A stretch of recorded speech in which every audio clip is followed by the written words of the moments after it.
Good morning, everyone. My name is Rahul.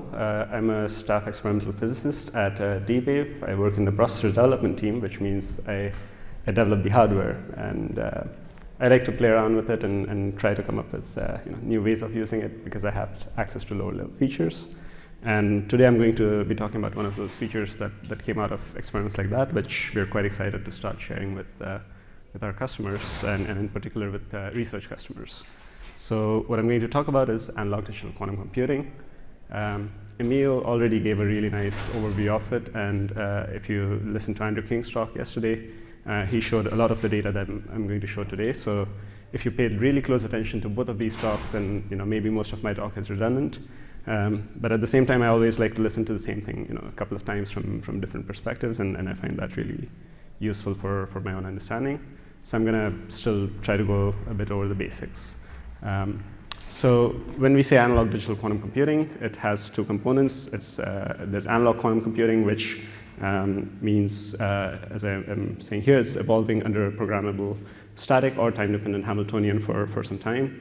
And this is quantum annealing is a type of analog quantum computing implementation. Digital quantum computing is the gate model quantum computing, where you apply gates or digital steps. So what we've managed to do with our current generation of quantum annealing processors is realize something like this, where you have a digital step in the beginning that corresponds to initializing in not just a ground state, but some set of excited states, and you can choose which qubits to excite, or you can excite all of your qubits and into different excited states. And then you have the usual sort of analog evolution, which is evolving under the Hamiltonian, which you can program. And finally, you have a digital step, which is you can measure the qubits in an arbitrary basis on a per qubit sort of basis. So this you can think about again as a digital step, where you apply a unitary evolution and then you perform the measurement in a computational basis. So how do we do this? We use this new mode of operation called multicolor annealing. What I'm showing here on the right is again a graph of the processor. This time the qubits are nodes and the connectivities are given by lines. But again, I've colored all the nodes in 6 different colors, and that's because for practical reasons on the chip, we have 6 independent control lines that control these qubits. Typically, when we do the standard annealing operation, we take care to synchronize them so that when you specify a Hamiltonian across the processor, all of the qubits evolve together. But having lower level access to it, we started playing around with what happens when you control them differently. And the basic experiment that you have for showing these digital operations is this target detector source type of setup. So here, the target qubit is this computational qubit that I'm going to be seeing the time domain evolution of. The source and detector are auxiliary qubits that perform the role of providing an excitation in case of the source and measuring the state of the target qubit in case of the detector. So I don't want you to try to decode what's exactly happening in this graph, but what I wanted to show here is that the multicolor annealing feature works something like this, where I now have 3 independent schedules that I've specified for these 3 qubits.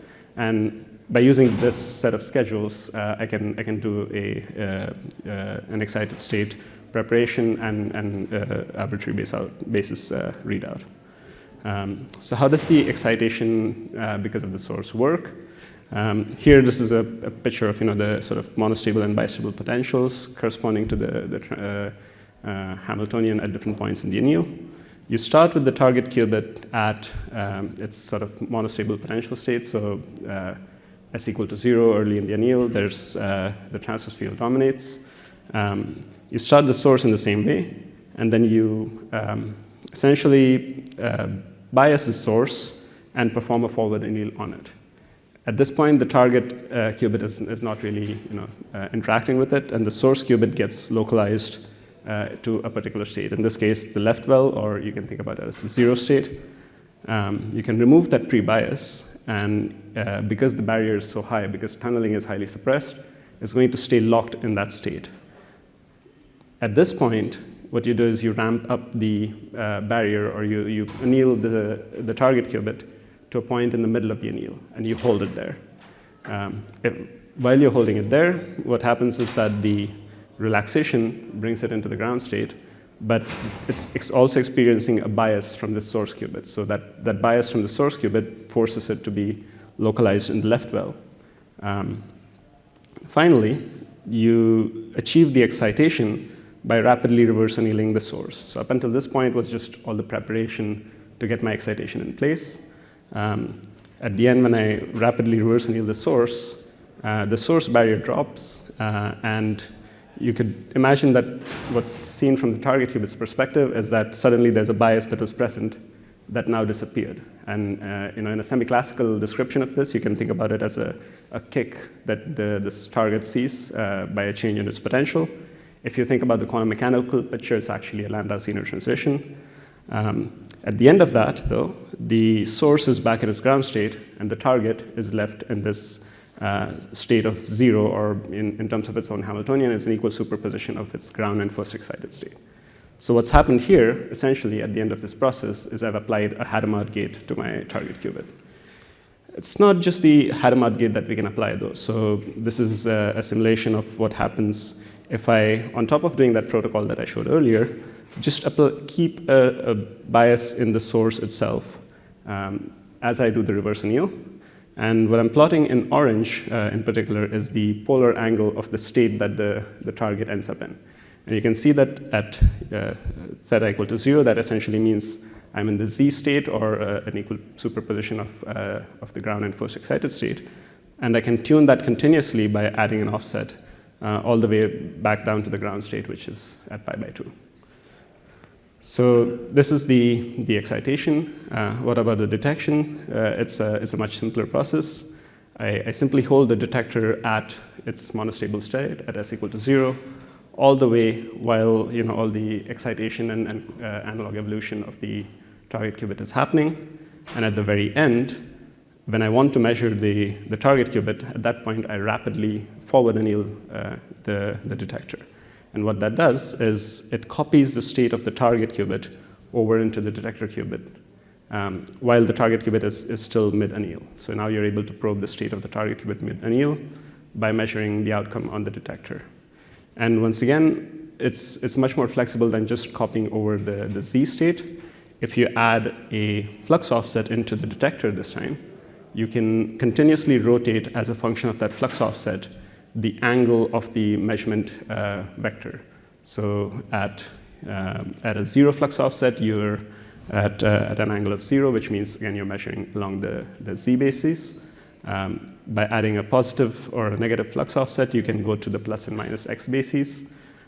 You also get a sort of azimuthal angle component that comes along with it for free, but then by adding some delays, you can compensate for it and basically achieve any arbitrary basis readout. So putting this together into a single qubit experiment, here's some data where I'm showing the target qubit getting excited, and now it's oscillating back and forth under its internal Hamiltonian. So this is the tunneling frequency that you see the target qubit oscillating with, and I'm measuring it in the flux basis. You can try to do this with 2 qubits now, where the data here in blue and red corresponds to two target qubits that are either coupled or decoupled. And I'm choosing to only excite the qubit on the right side. So if I only excite the qubit on the right, you can see in case of the blue data where the two qubits are decoupled, only the qubit on the right either oscillates if I measure it in the z direction or decays along the x, and nothing happens to the other qubit on the left. If I have the coupling on, then you now have an interaction between the two qubits, and this excitation swaps back and forth between the two. This is what you call in gate model terminology like a swap operation or swap gate. And you can also see that you're able to measure that in 2 different bases. Now we try to extend this to multiple qubits. So I've shown you 1 and 2 qubit experiments. What happens if I take a ring of qubits? In this case, it's a 48-qubit ring, and I perform an excitation at one point on one. I don't know how I can call an end of a ring, but just at one point in the ring, I put an excitation. What I'll see is that excitation propagates with equal probability along both sides of the ring, and it goes all the way around, and it interferes constructively at this point, that is the diametrically opposite point. So this is the example of an excitation propagating through a set of interacting spins. It turns out there's actually a very simple sort of theoretical model for this that gives you a dispersion relation. If you perform a two-dimensional Fourier transform of this data, you get this plot on the right, and it's an excellent fit to the theoretical predictions based on the coupling strength and the frequency of the individual qubits. So I'm going to quickly wrap up with a word of caution about some of the non-idealities associated with this. So on the current generation of our processors, we have static couplings, which means the couplings between qubits are always on. This is true even during the detection process. And because the detection process takes a finite amount of time, you have to be a little bit careful about how strongly you couple your computational qubits and what that means for your measurement. So on the left is the sort of simulation of an ideal sort of two-qubit measurement where the two target qubits were decoupled during the measurement. And you can see that when I was trying to measure the y operator on each qubit, my IY mapped to IZ, so that's the mapping to the detector state, and my YI mapped to ZI, so the second qubit's detector measured the second qubit's Y operator, and the YY mapped to ZZ. So this is what you'd expect in an ideal measurement. If I turn up the coupling strong enough between the target qubits during the measurement itself, what I end up doing actually is I start measuring the second qubit using the detector of the first as well. And in this particular simulation, I ended up measuring some of the YX and XY terms of the two-qubit system using the single qubit detector IZ and ZI components. So you're still getting quantum information out, but it's not the information that you necessarily thought you were if your coupling between the target qubits is too strong. And this is only happening because our couplings are always on during the measurement. Here again is a simulation of sort of the local measurement operator fidelity and the non-local measurement operator fidelity. What this says is that if you have strong couplings, you'll still get high fidelity quantum information out, but it may not be the operators you thought you were doing. If you stay in the weak coupling regime, you're fine and you get really nice data out. So that brings me to the end of my talk. I'm happy to answer any questions later. I think I'm out of time. And yeah, looking forward to you guys playing with it and coming up with new applications and interesting use cases for this feature.